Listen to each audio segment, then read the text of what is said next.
Tradition et savoir-faire, des valeurs que vos artisans boulangers-pâtissiers cultivent et transmettent avec passion au quotidien. La Confédération nationale de la boulangerie et boulangerie-pâtisserie française vous présente.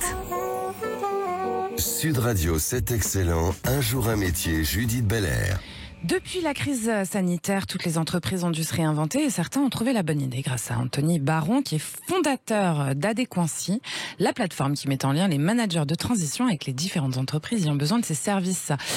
Alors bonjour Anthony Baron. Bonjour Judith.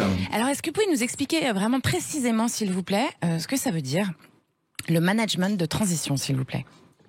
Exactement. Donc, le management de transition, en fait, consiste à accompagner des sociétés qui, à un moment donné, ont la nécessité de renforcer leur équipe de direction de façon temporaire, avec un dirigeant qui va arriver pour prendre en main la direction soit d'un département ou parfois même de l'entreprise sur des fonctions qui concernent donc le top management et quelques fonctions aussi sur le middle management, donc autour des fonctions de direction générale, de la finance avec des directeurs financiers, de la DRH, de la DSI.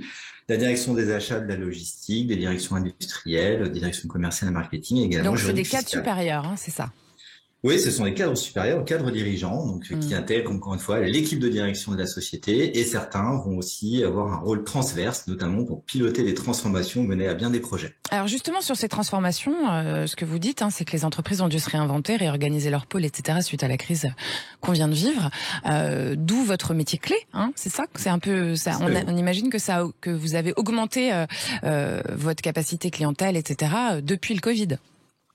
Oui, tout à fait. On a une activité qui est en croissance, soutenue, donc 50% notamment sur l'année 2021, sur des enjeux qui portent notamment sur l'omnicanalité, donc c'est-à-dire permettre à des entreprises de diversifier leurs sources de promotion de leurs produits ou de leurs offres, avec notamment le déploiement donc de solutions digitales telles que le e-commerce, par exemple. D'accord. Donc ça, c'est un des enjeux très importants justement en ce moment. Ça fait partie des enjeux importants. Donc on a vu beaucoup d'entreprises qui, à travers cette action de transformation vers l'omnicanalité ont permis d'avoir une meilleure connaissance de leurs clients, des parcours aussi clients en fonction des différents canaux, et donc de pouvoir adresser et structurer à la fois l'offre digitale ou l'offre plus traditionnelle, mais en adaptant encore une fois l'organisation pour adresser les clients.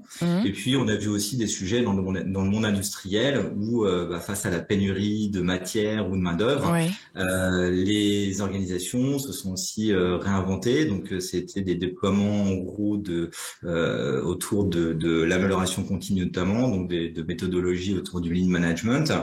Et associé à des enjeux RH très importants, puisqu'on a souvent parlé de symétrie des attentions, donc des organisations qui ont remis ou en tout cas mis plus en avant le collaborateur au centre d'organisation, au même titre que le client est important pour les entreprises. D'accord. Et vous personnellement, Anthony Baron, pourquoi est-ce que vous avez choisi ce secteur?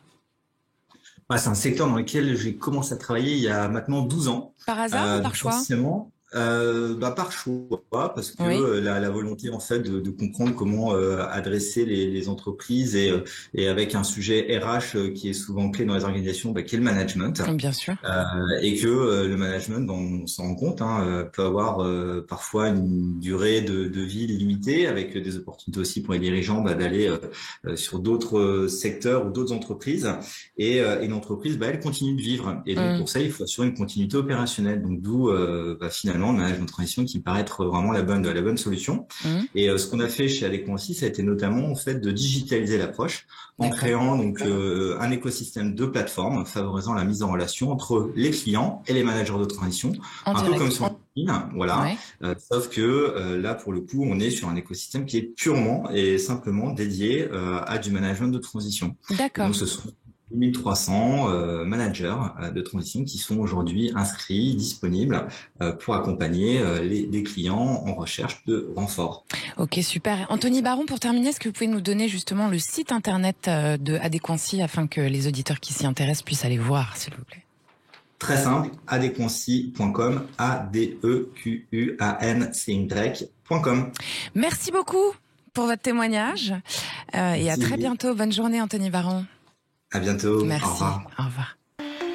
Tradition et savoir-faire, des valeurs que vos artisans boulangers-pâtissiers cultivent et transmettent avec passion au quotidien. La Confédération nationale de la boulangerie et boulangerie-pâtisserie française vous a présenté Sud Radio, c'est excellent. Un jour un métier, Judith Belair.